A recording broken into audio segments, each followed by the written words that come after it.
के गांधी युग 1917 से 1947 तक के टॉप 100 क्वेश्चनों की चर्चा करेंगे। आज हमारा पार्ट फर्स्ट है। पार्ट फर्स्ट में हम 50 क्वेश्चनों की चर्चा करेंगे और पार्ट सेकंड में 50 प्लस क्वेश्चनों की चर्चा करेंगे। पार्ट सेकंड का डिस्क्रिप्शन में लिंक दे दिया जाएगा, वहाँ पर जाकर देख सकते हैं या चैनल पे इसकी प्लेलिस्ट में जाकर देख सकते हैं। ठीक है, सारे क्वेश्चन इंपॉर्टेंट और सिलेक्टेड है जो एग्जाम में बार बार पूछे जाते हैं और हर एग्जाम में इस टॉपिक के 4 या 5 क्वेश्चन पूछे जाते हैं। तो पार्ट फर्स्ट और सेकंड दोनों को पूरा देख लेना है। ठीक है, तो स्टार्ट करते हैं। पहला क्वेश्चन है, महात्मा गांधी ने सत्याग्रह क्रियाविधि सबसे पहले कहाँ प्रयुक्त की थी? तो सत्याग्रह क्रियाविधि सबसे पहले कहाँ प्रयुक्त की थी? तो राइट हो जाएगा चंपारण में। ठीक है, साथ में आप भी कमेंट में आंसर दे सकते हैं और लास्ट में आपको बताना है कि 50 में से आपके कितने क्वेश्चन राइट हो रहे हैं। अगला क्वेश्चन है, अंग्रेज पुलिस अफसर कैप्टन सैंडर्स किसके द्वारा गोली से मारा गया था?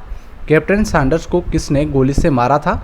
तो राइट हो जाएगा साथियों, भगत सिंह ने कैप्टन सैंडर्स को गोली से मारा था। तो राइट हो जाएगा डी ऑप्शन आपका इसमें। अगला क्वेश्चन है, जय हिंद का नारा किसने दिया था? जय हिंद का नारा है ये किसने दिया था? वेरी वेरी इंपॉर्टेंट क्वेश्चन है, तो ध्यान रखना है। इसमें आपका राइट हो जाएगा सुभाष चंद्र बोस ने। जय हिंद का नारा है तो सुभाष चंद्र बोस ने दिया था, ए ऑप्शन आपका राइट हो जाएगा। अगला क्वेश्चन है, 1947 के बाद निम्नलिखित में से किस राज्य को भारत संघ में सैनिक कार्रवाई के द्वारा बलपूर्वक मिलाया था? 1947 में आज़ाद होने के बाद निम्नलिखित में से किस राज्य को भारत संघ में सैनिक कार्रवाई द्वारा बलपूर्वक मिलाया गया था? तो वो राज्य था हैदराबाद। ठीक है, ये ऑप्शन राइट हो जाएगा। अगला क्वेश्चन आपका हो जाएगा, किसने कहा था तुम मुझे खून दो मैं तुम्हें आज़ादी दूंगा? ये किसने कहा था? वेरी वेरी इंपॉर्टेंट क्वेश्चन है। तुम मुझे खून दो मैं तुम्हें आज़ादी दूंगा, ये कहा था सुभाष चंद्र बोस ने। तो ए ऑप्शन राइट हो जाएगा आपका इसमें। अगला क्वेश्चन है, देशबंधु की उपाधि से संबंधित है। देशबंधु की उपाधि से संबंधित है वो कौन है? तो राइट हो जाएगा चित्तरंजन दास, CR दास। ठीक है, देशबंधु की उपाधि से संबंधित है CR दास, बी ऑप्शन राइट हो जाएगा इसमें। अगला क्वेश्चन है, कांग्रेस का 1929 का अधिवेशन जिसमें पूर्ण स्वराज्य का लक्ष्य घोषित किया गया था कहाँ पर हुआ था? तो जो 1929 का अधिवेशन है वो हुआ था लाहौर में। ठीक है, और इसमें पूर्ण स्वराज्य का लक्ष्य घोषित किया था। तो ये दोनों क्वेश्चन आपको ध्यान रखना है। 1929 का अधिवेशन कहाँ पर हुआ था? लाहौर में हुआ था और इसमें पूर्ण स्वराज्य का लक्ष्य घोषित किया था। ठीक है, अगला क्वेश्चन है, कांग्रेस ने भारत छोड़ो आंदोलन का प्रस्ताव किस वर्ष पारित किया था? भारत छोड़ो आंदोलन का प्रस्ताव है ये किस वर्ष पारित किया था? तो राइट हो जाएगा साथियों 1942 में। ठीक है, अगला क्वेश्चन आपका हो जाएगा, सुभाष चंद्र बोस ने सिंगापुर में दिल्ली चलो का नारा दिया था। सुभाष चंद्र बोस ने दिल्ली चलो का नारा है ये सिंगापुर में दिया था। कब दिया था? तो राइट हो जाएगा 1943 में। ठीक है, बी ऑप्शन आपका राइट हो जाएगा इसमें। अगला क्वेश्चन है, असहयोग आंदोलन को निलंबित क्यों किया गया था? असहयोग आंदोलन है 1920-22 जिसको निलंबित किया गया था। क्या कारण हो गया था जो निलंबित करना पड़ा? तो इसमें आपका राइट हो जाएगा साथियों, चोरी चौरा में हुई हिंसक घटना के कारण असहयोग आंदोलन को निलंबित करना पड़ा। ठीक है, चोरी चौरा में हुई हिंसक घटना के कारण। इंपॉर्टेंट क्वेश्चन है, ध्यान रखना है। अगला क्वेश्चन है, वर्ष 1919 में जलियांवाला बाग हत्याकांड कहाँ पर हुआ था? तो ये भी आपको ध्यान रखना है। जलियांवाला बाग हत्याकांड हुआ कब था? तो 1919 में हुआ था। डेट भी आगे हम बात करेंगे डेट के बारे में भी। और ये हुआ कहाँ पर था? तो राइट हो जाएगा अमृतसर में। ए ऑप्शन राइट हो जाएगा आपका इसमें। अगला है, नमक सत्याग्रह किस ईस्वी में प्रारंभ हुआ था? नमक सत्याग्रह है ये किस ईस्वी में प्रारंभ हुआ था? तो राइट हो जाएगा साथियों 1930 में। डिटेल में आगे चर्चा करेंगे। ये साबरमती आश्रम से दांडी तक सत्याग्रह किया था। ठीक है, लगभग 384 या 85 किलोमीटर का था और डेट भी मैं आपको आगे बताऊंगा, तो पूरा क्लास को एंड तक देखते रहना है। अगला क्वेश्चन है, निम्नलिखित में से किस कृत्य के कारण भगत सिंह, राजगुरु और सुखदेव को 23 मार्च 1931 को फांसी दी गई थी? तो पहले तो आपको ध्यान रखना है, भगत सिंह, राजगुरु और सुखदेव को 23 मार्च 1931 को फांसी दी थी। तो ये डेट भी याद रखना है और सन भी याद रखना है। तो ये फांसी क्यों दी थी, क्या कारण था? तो राइट हो जाएगा वर्ष 1928 में लाहौर में सैंडर्स की हत्या के कारण। हमने पीछे क्वेश्चन में चर्चा की थी कि भगत सिंह ने सैंडर्स की हत्या की थी गोली मारकर। तो सैंडर्स की हत्या के कारण 23 मार्च 1931 को इन तीनों को फांसी दी थी। ठीक है, अगला क्वेश्चन है, निम्नलिखित में से किस अधिनियम के तहत बिना मुकदमा और दोषसिद्धि के ही विधि न्यायालय ने किसी भी व्यक्ति को कैद करने का प्राधिकार सरकार को दिया गया था? तो ये कब दिया गया था? तो राइट हो जाएगा 1919 के रोल्ट एक्ट अधिनियम के द्वारा। ठीक है, 1919 का रोल्ट अधिनियम है, इसमें बिना मुकदमा दोषसिद्धि के भी विधि न्यायालय ने किसी भी व्यक्ति को कैद करने का प्राधिकार सरकार को दिया था। वेरी वेरी इंपॉर्टेंट क्वेश्चन है साथियों। ठीक है, अगला क्वेश्चन है, गांधी इरविन समझौता 5 मार्च 1931 को किससे संबंधित है? तो पहले तो आपको ध्यान रखना है, गांधी इरविन समझौता हुआ था 5 मार्च 1931 को, डेट भी याद रखना है, पूछी जाती है एग्जाम में। और किससे संबंधित है? तो राइट हो जाएगा सविनय अवज्ञा आंदोलन से संबंधित है। बी ऑप्शन राइट हो जाएगा आपका इसमें। ठीक है, अगला क्वेश्चन है, स्वतंत्र भारत के प्रथम महाराज्यपाल या गवर्नर जनरल कौन है? स्वतंत्र भारत के प्रथम गवर्नर जनरल या महाराज्यपाल कौन है? तो राइट हो जाएगा साथियों लॉर्ड माउंटबेटन।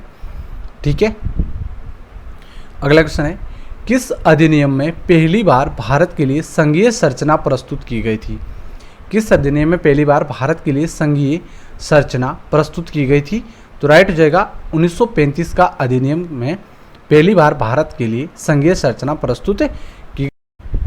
अगला क्वेश्चन है, 1919 के अधिनियम में वेद शासन धारणा को जिस व्यक्ति ने परिचित कराया वे कौन थे? 1919 के अधिनियम में वेद शासन धारणा को जिस व्यक्ति ने परिचित कराया वो कौन थे? तो वो थे साथियों चैम्सफोर्ड। ठीक है, डी ऑप्शन राइट हो जाएगा इसमें। अगला क्वेश्चन है, निम्नलिखित में से किसने 23 फरवरी 1946 को रॉयल इंडियन नेवी के विद्रोहियों को आत्मसमर्पण के लिए राजी किया? तो 23 फरवरी 1946 को रॉयल इंडियन नेवी के विद्रोहियों को आत्मसमर्पण के लिए राजी किया था, वो थे वल्लभ भाई पटेल और मोहम्मद अली जिन्ना। ठीक है, सी ऑप्शन राइट हो जाएगा इसमें। अगला क्वेश्चन है, 1939 में पहली बार महात्मा गांधी ने देशी राज्य में नियंत्रित जन संघर्ष चलाने की विशेष तकनीक को अपनाया। उन्होंने अपने एक निकट सहयोगी को सत्याग्रह करने की इजाज़त दी, वह निकट सहयोगी कौन था? तो राइट हो जाएगा साथियों राजकोट में वल्लभ भाई पटेल को। ठीक है, तो सी ऑप्शन राइट हो जाएगा इसमें। अगला क्वेश्चन है, निम्नलिखित आंदोलनों में से किस में महात्मा गांधी ने भूख हड़ताल को एक हथियार के रूप में पहली बार प्रयोग किया था? वेरी वेरी इंपॉर्टेंट क्वेश्चन है कि महात्मा गांधी ने भूख हड़ताल को एक हथियार के रूप में पहली बार प्रयोग किया था, तो वो कौन सा आंदोलन था? 1918 का अहमदाबाद मिल मजदूर हड़ताल आंदोलन हुआ था, उसमें भूख हड़ताल को एक हथियार के रूप में पहली बार प्रयोग किया था महात्मा गांधी जी ने। तो सी ऑप्शन आपका इसमें राइट हो जाएगा। अगला क्वेश्चन है, जलियांवाला बाग में गोली चलाने का आदेश दिया था? जलियांवाला बाग हत्याकांड हुआ था, उसमें गोली चलाने का आदेश दिया था, वो थे RS डायर ने दिया था साथियों। वेरी वेरी इंपॉर्टेंट क्वेश्चन है, ध्यान रखना आपको। अगला क्वेश्चन आपका हो जाएगा, महात्मा गांधी को सर्वप्रथम राष्ट्रपिता किसने कहा था? राष्ट्रपिता किसने कहा था महात्मा गांधी को? तो राइट हो जाएगा सुभाष चंद्र बोस ने कहा था। अगला क्वेश्चन है, भारतीय राष्ट्रीय कांग्रेस के सबसे अधिक समय तक अध्यक्ष कौन रहे? भारतीय राष्ट्रीय कांग्रेस के सबसे अधिक समय तक अध्यक्ष कौन रहे? तो अब्दुल कलाम आज़ाद सबसे अधिक समय तक अध्यक्ष रहे। अगला क्वेश्चन है, जब 15 अगस्त 1947 को भारत ने पहली बार आज़ादी का जश्न मनाया तब महात्मा गांधी कहाँ पर थे?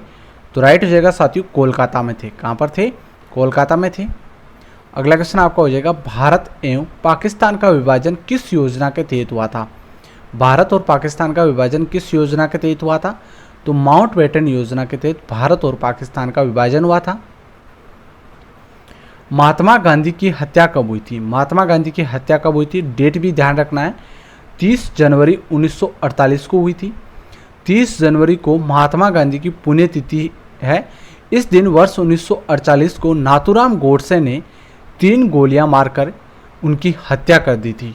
ठीक है, महात्मा गांधी जी की हत्या किसने की थी? नाथूराम गोडसे ने की थी। 30 जनवरी 1948 को 3 गोलियां मारकर हत्या कर दी थी, यह आपको ध्यान रखना है। अगला क्वेश्चन है, कौन सा भारतीय स्वतंत्र भारत का पहला गवर्नर जनरल बना? तो तो आपसे पूछे कि स्वतंत्र भारत का पहला गवर्नर जनरल कौन था, तो साथियों लॉर्ड माउंटबेटन था। और भारतीय पूछे कौन सा भारतीय स्वतंत्र भारत का पहला गवर्नर जनरल बना, तो राइट हो जाएगा सी राजगोपालाचारी है, ये भारतीय पहले गवर्नर जनरल थे। ठीक है, और स्वतंत्र भारत का पहला गवर्नर जनरल लॉर्ड माउंटबेटन, जो 1947 से 1948 तक स्वतंत्र भारत के अंतिम वायसराय और पहले गवर्नर जनरल थे स्वतंत्र भारत के, तो आपको ध्यान रखना है। ठीक है, और भारतीय पूछे तो सी राजगोपालाचारी याद रखना है। दोनों क्वेश्चन कन्फ्यूजन नहीं होना है और याद कर लेना है। अगला क्वेश्चन है कायदे आजम किसे कहा जाता है, कायदे आजम किसे कहा जाता है, तो राइट हो जाएगा मोहम्मद अली जिन्ना को कायदे आजम कहा जाता है। गांधी जी किस गोलमेज सम्मेलन में भाग लेने के लिए लंदन गए थे, तो गांधी जी है ये किस गोलमेज सम्मेलन में भाग लेने के लिए लंदन गए थे, तो राइट हो जाएगा साथियों द्वितीय गोलमेज सम्मेलन में। तो तीनों गोलमेज सम्मेलन की डेट भी आपको ध्यान रखना है, लेकिन गांधी जी एकमात्र द्वितीय गोलमेज सम्मेलन में लंदन गए थे। ठीक है, तो ये भी आपको ध्यान रखना है। तो पहला गोलमेज सम्मेलन हुआ था 12 नवंबर 1930 से 13 जनवरी 1931 तक, तो आपको डेट ध्यान रखना है 12 नवंबर 1930। और सेकंड गोलमेज सम्मेलन है 7 सितंबर से 1 दिसंबर 1931 तक द्वितीय गोलमेज सम्मेलन हुआ था। और तृतीय गोलमेज सम्मेलन 17 नवंबर से 24 दिसंबर 1932 तक हुआ था। तो पहला गोलमेज सम्मेलन 12 नवंबर 1930 याद रखना है, सेकंड गोलमेज सम्मेलन है 7 सितंबर 1931 और तृतीय 17 नवंबर 1932। तो ये तीनों गोलमेज सम्मेलन आपको ध्यान रखना है। और गांधी जी एकमात्र सेकंड गोलमेज सम्मेलन में भाग लेने लंदन गए थे। ठीक है, अगला क्वेश्चन है असहयोग आंदोलन शुरू करने के समय भारत के वायसराय कौन थे, असहयोग आंदोलन शुरू करने के समय भारत के वायसराय कौन थे, तो राइट हो जाएगा लॉर्ड चैम्सफोर्ड है, ये भारत के वायसराय थे।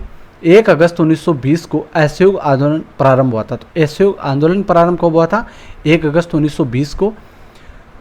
और दुर्भाग्यवश इसी दिन लोकमान्य बाल गंगाधर तिलक की भी मृत्यु हुई थी, ये भी आपको ध्यान रखना है। 1 अगस्त 1920 को बाल गंगाधर तिलक की भी मृत्यु हो गई थी, तो दोनों डेट आपको ध्यान रखना है। भारतीय स्वतंत्रता आंदोलन के दौरान चर्चित पुस्तक इंडिया फॉर इंडियंस के लेखक थे, तो इंडिया फॉर इंडियंस के लेखक थे वो है चित्तरंजन दास, CR दास, ये ऑप्शन राइट हो जाएगा इसमें। अगला क्वेश्चन है जनरल लाइफ ओ डायर की हत्या किसने की थी, जनरल माइक ओ डायर की हत्या किसने की थी, तो राइट हो जाएगा उधम सिंह ने जनरल माइक ओ डायर की हत्या की थी। अगला क्वेश्चन है साइमन कमीशन का भारत आगमन किस वर्ष हुआ था, साइमन कमीशन का भारत आगमन हुआ था 1928 में, बी ऑप्शन राइट हो जाएगा। अगला है महात्मा गांधी के राजनीतिक गुरु कौन थे, वेरी वेरी इंपॉर्टेंट क्वेश्चन है, महात्मा गांधी के राजनीतिक गुरु कौन थे, तो गोपाल कृष्ण गोखले है, ये महात्मा गांधी के राजनीतिक गुरु थे। अगला क्वेश्चन है सारे जहां से अच्छा हिंदुस्तान हमारा के रचनाकार कौन है, सारे जहां से अच्छा हिंदुस्तान हमारा के रचनाकार कौन है, तो राइट हो जाएगा इकबाल है। अगला क्वेश्चन आपका हो जाएगा माई एक्सपेरिमेंट विथ ट्रूथ के रचनाकार कौन है, माई एक्सपेरिमेंट विथ ट्रूथ के रचनाकार कौन है, तो महात्मा गांधी इसमें आपका राइट हो जाएगा, वेरी वेरी इंपॉर्टेंट क्वेश्चन है। अगला क्वेश्चन है दांडी यात्रा में गांधी जी ने कितनी दूरी तय करने नमक कानून का विरोध किया था, तो राइट हो जाएगा साथियों 385 किलोमीटर। दांडी यात्रा में गांधी जी ने कितनी दूरी तय करके नमक कानून को तोड़ा था, तो वो हो जाएगा 385 किलोमीटर। 12 मार्च 1930 से 6 अप्रैल 1930 तक इन्होंने साबरमती आश्रम से दांडी तक यात्रा की थी, पैदल यात्रा 385 किलोमीटर की। ठीक है, 12 मार्च से 5 अप्रैल तक है, 5 अप्रैल को वहाँ पर पहुँच गए थे दांडी, और 6 अप्रैल को इन्होंने सुबह नमक कानून को तोड़ा था। तो यहाँ से अगर आपके ऑप्शन में अगर यहाँ से 12 से 5 अप्रैल आए तो वो राइट हो जाएगा, और 6 अप्रैल आए तो भी, क्योंकि 6 अप्रैल को इन्होंने नमक कानून को तोड़ा था और 5 अप्रैल को दांडी पहुँच गए थे। तो ये दोनों बातें आपको ध्यान रखना है। ठीक है, अगला क्वेश्चन है गांधी जी ने किस कानून को काला कानून कहा था, गांधी जी ने किस कानून को काला कानून कहा था, रोलेट एक्ट को काला कानून कहा था। ये 19 मार्च 1919 को भारत की ब्रिटिश सरकार द्वारा भारत में उभर रहे राष्ट्रीय आंदोलन को कुचलने के उद्देश्य से निर्मित कानून था। ठीक है, तो गांधी जी ने इस कानून को काला कानून कहा था। चंपारण सत्याग्रह के दौरान महात्मा गांधी के साथ कौन शामिल था? चंपारण सत्याग्रह के दौरान महात्मा गांधी के साथ कौन शामिल थे? तो राइट हो जाएगा राजेंद्र प्रसाद और अनुग्रह नारायण सिंह थे। सी ऑप्शन आपका इसमें राइट हो जाएगा। अगला क्वेश्चन है स्वराज पार्टी की स्थापना किस वर्ष की गई थी? स्वराज पार्टी की स्थापना 1923 में की गई थी। वेरी वेरी इंपॉर्टेंट क्वेश्चन है। अगला क्वेश्चन है कांग्रेस का प्रथम विभाजन 1907 के सूरत अधिवेशन में हुआ था। इसमें दूसरा विभाजन कब हुआ था? तो कांग्रेस का प्रथम विभाजन तो 1907 में सूरत अधिवेशन में हुआ था, लेकिन दूसरा विभाजन कब हुआ था? तो राइट हो जाएगा मुंबई में 1918 में दूसरा विभाजन हुआ था कांग्रेस का। तो बी ऑप्शन आपका इसमें राइट हो जाएगा। अगला क्वेश्चन है भारतीय राष्ट्रीय कांग्रेस 1947 में देश के विभाजन पर सहमत हो गई थी, इसका मुख्य कारण क्या था? भारतीय राष्ट्रीय कांग्रेस है 1947 देश का विभाजन हुआ था पाकिस्तान और भारत, इसका मुख्य कारण क्या है? तो इसमें राइट हो जाएगा साथियों कांग्रेस बड़े पैमाने पर सांप्रदायिक दंगों को टालना चाहती थी। सी ऑप्शन राइट हो जाएगा इसमें। अगला क्वेश्चन है जलियांवाला बाग नरसंहार के समय भारत का वायसराय कौन था? जलियांवाला बाग नरसंहार है ये हुआ था 13 अप्रैल 1919 को। इस समय भारत का वायसराय कौन था? लॉर्ड चैम्सफोर्ड थे साथियों। ठीक है, इंपॉर्टेंट क्वेश्चन है और डेट भी याद रखना है 13 अप्रैल 1919। कौन सी पुस्तक जवाहरलाल नेहरू द्वारा लिखी गई है? कौन सी पुस्तक है जो जवाहरलाल नेहरू द्वारा लिखी गई है? पुस्तक है डिस्कवरी ऑफ इंडिया है, ये जवाहरलाल नेहरू के द्वारा लिखी गई पुस्तक है। अगला क्वेश्चन है नेहरू रिपोर्ट को अंतिम रूप से अगस्त 1928 में आयोजित सर्वदलीय सम्मेलन में स्वीकार किया गया था। इस सम्मेलन की अध्यक्षता किसने की थी? तो राइट हो जाएगा डॉक्टर अंसारी ने की थी। अगला क्वेश्चन आपका हो जाएगा 1923 ईस्वी में सीआर दास एवं मोतीलाल नेहरू ने कहाँ स्वराज पार्टी की स्थापना की थी? तो स्वराज पार्टी की स्थापना किसने की थी? चित्तरंजन दास और मोतीलाल नेहरू। सीआर दास और मोतीलाल नेहरू ये दोनों नाम आपको ध्यान रखना है। और स्वराज पार्टी की स्थापना हुई कब थी? तो 1923 में हुई थी। कहाँ पर की थी? तो राइट हो जाएगा इलाहाबाद में की थी। तो ये तीनों बातें आपको ध्यान रखना है। स्वराज पार्टी की स्थापना 1923 चित्तरंजन दास और मोतीलाल नेहरू ने की थी। कहाँ पर की थी? इलाहाबाद में की थी। तो बी ऑप्शन आपका इसमें राइट हो जाएगा। अगला क्वेश्चन है चौरी चौरा नामक प्रसिद्ध स्थल कहाँ पर है? चौरी चौरा नामक प्रसिद्ध स्थल है ये है कहाँ पर? तो राइट हो जाएगा गोरखपुर में है। अगला क्वेश्चन है किसने कहा मध्य रात्रि के टकोर पर जब संसार सोता है भारत अपने जीवन व स्वतंत्रता के लिए जाग उठेगा? तो ये बात किसने की थी? ये कथन किसका है? तो राइट हो जाएगा पंडित जवाहरलाल नेहरू का है। सी ऑप्शन राइट हो जाएगा। ठीक है, तो साथियों ये 50 क्वेश्चन थे। कल हम यहाँ से स्टार्ट करेंगे 51 से अगली क्लास में, जिसका डिस्क्रिप्शन में आपको लिंक मिल जाएगा, या चैनल पेज की प्लेलिस्ट में जाकर सेकंड पार्ट को भी आपको देख लेना है। ठीक है, तो वीडियो को लाइक और चैनल को सब्सक्राइब जरूर कर देना। धन्यवाद। जय हिंद।